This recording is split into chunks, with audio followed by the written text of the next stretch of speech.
Hi guys, this is O-level chemistry, paper 11, June 2015, question 21. The contact process, the Haber process, and hydrogenation of fats all involve the use of a catalyst. Which row correctly describes whether the catalyst used in each process is an element or a compound? So in contact process, the catalyst is V2O5. In Haber's process, the catalyst is either Fe or Fe2O3. Fe is an element, Fe2O3 is a compound. V2O5 is a compound.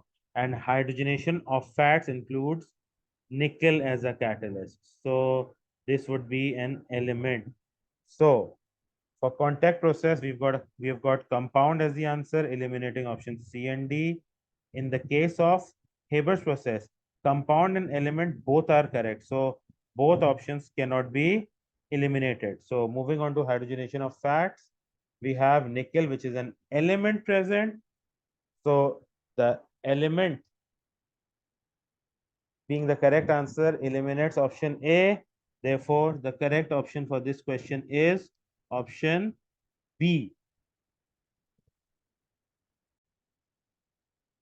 Question 22. Which element is sodium? Okay, so we're talking about a metal. So metals would have high melting points, but sodium belonging to group 1 would have a lower melting point. So let's select a property that we can easily identify sodium with. So electrical conduction, yes, being a metal, it is a good conductor of electricity. So this eliminates option C, which says it is a poor conductor. And coming to density, options A and B have very high densities. Very high densities belong to transition elements. So options A and B are not sodium. And since A, B, and C all have been eliminated, option D is the correct option for this question. And looking at these properties, melting point of sodium is relatively low, which is 98 as given. Electrical conductivity is good, and sodium will float on water when added to it. Therefore, its density has to be lower than that of water. The density of water is 1 gram per cm cube, and here it is stated that the density of sodium is 0.97 gram per cm cube, making its density lower than the density of water.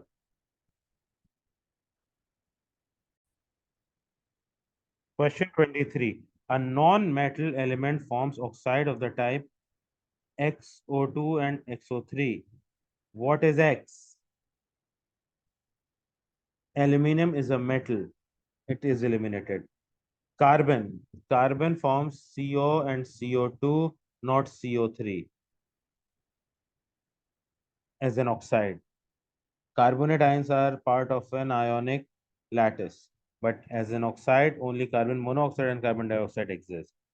Water only forms H2O, no other oxides with oxygen. Sulfur forms SO2 and SO3, both of which correspond to XO2 and XO3, making option D the correct option for this question. Question 24. Aluminum reacts with chromium 3 oxide as shown. It produces chromium and aluminum oxide. Which statements are correct? Aluminum is more reactive than chromium. Yes, that is why it is able to displace chromium from its salt. A similar reaction would also take place between aluminum and iron 3 oxide. Yes, aluminum would displace iron 3 ions from its salt, aluminum being more reactive than iron. Iron 3 oxide is reduced by another metal in the blast furnace. No, iron 3 oxide is reduced by carbon monoxide in the blast furnace. In the reaction, Fe2O3 plus 3CO produces 2Fe plus 3CO2. So carbon monoxide is a non-metallic oxide and not a metal. Statement 3 is incorrect, making option B the correct option for this question. Question 25. Using the periodic table for the relative atomic masses, which has the least mass? So we have got silicon oxide. Silicon has an AR of 28. We've got oxygen with an AR of 16. We've got lithium with an AR of 7. We've got nitrogen with an AR of 14. And we've got hydrogen with an AR of 1. So in option A, we've got 0.1 mole. So this would be 0.1 multiplied by the MR. MR would be 28 plus 32, which is 60, giving us a mass value of 6 grams. In the case of B, we've got 0.5 multiplied by 16 into 2. 16 to the 32. 32 into 0.5 is 16 grams. Next, we've got lithium and 0.5 moles. So 0.5 into 7 will give us 3.5 grams. And the last one, you've got ammonia. This would be 1 into 14 plus 3, 17, giving us a mass value of 17 grams. And since the question is asked, which has the least mass that has been calculated is 3.5 grams, making option C the correct option for this question. Question 26. The diagram shows how an underwater iron pipe can be protected from rusting.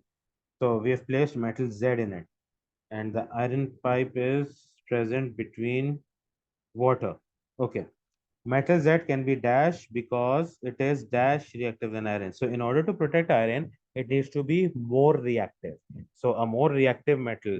The options given to us are copper and magnesium. Copper is less reactive than hydrogen, so will not react with water. Magnesium is more reactive than hydrogen and iron, so it would react with water. So options A and B have been eliminated. Options C and D contain magnesium, which is more reactive than water and iron, or rather hydrogen and iron. So it's magnesium. And the second blank would be because it is dash reactive than iron, because it is more reactive than iron. It has to be more reactive in order for it to protect iron from rusting. Therefore, option D is the correct option for this question. Question 27. Brass is an alloy. Yes, it is an alloy of copper and zinc.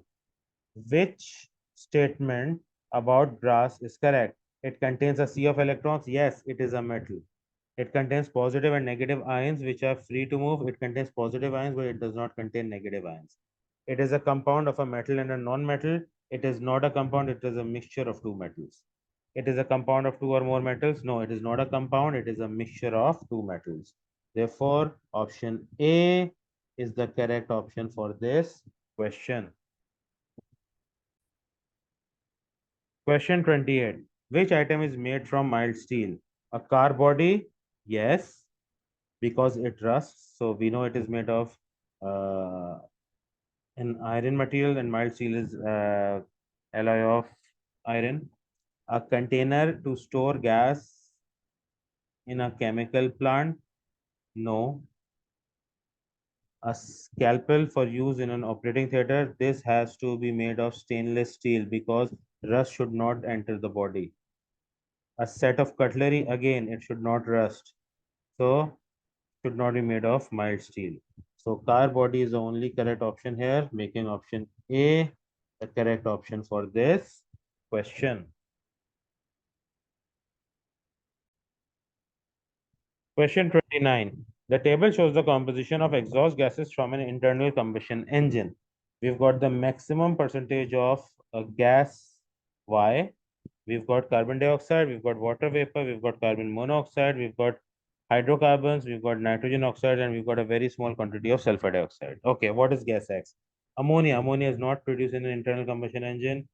Argon and chlorine are not present in the exhaust of internal combustion. Argon is present because it is there in air, but it is less than 1%.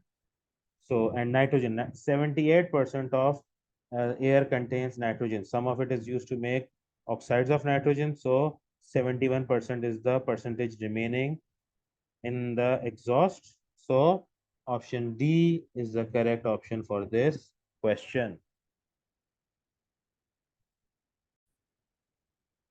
Question 30. Which two gases do not damage limestone buildings? Limestone is calcium carbonate. It is damaged by acidic gases. So nitrogen is a neutral gas. and carbon monoxide is also a neutral gas. So this is correct. Next, we've got nitrogen dioxide, which is acidic. It would damage. And we've got carbon monoxide, which is neutral. Next, we've got nitrogen dioxide, which is acidic. And we've got carbon dioxide, which is also acidic. So this would be incorrect. Next, we've got sulfur dioxide, which is acidic. And we've got carbon dioxide, which is acidic. So the only option here which contains neutral gases is A, making option A the correct option for this question.